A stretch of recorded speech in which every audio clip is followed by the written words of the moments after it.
पाकिस्तान में गाड़ियां बदल रही हैं और ट्रांसपोर्ट का मुस्तकबिल इलेक्ट्रिक हो रहा है। पंजाब हुकूमत का 57 अरब रुपए का ईवी सब्सिडी प्रोग्राम शुरू। पेट्रोल पंप मालिकान के लिए एक बड़ा मौका। कल तक पेट्रोल ही असल बिजनेस था, आज चार्जिंग भी जरूरी हो रही है।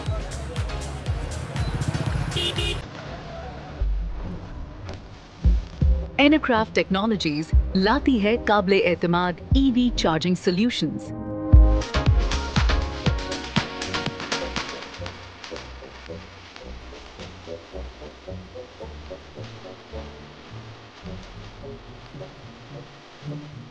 DC फास्ट चार्जर्स, मुकम्मल इंस्टॉलेशन और प्रोफेशनल सपोर्ट। ईवी चार्जिंग लगाएं, अब नया रेवेन्यू स्ट्रीम हासिल करें।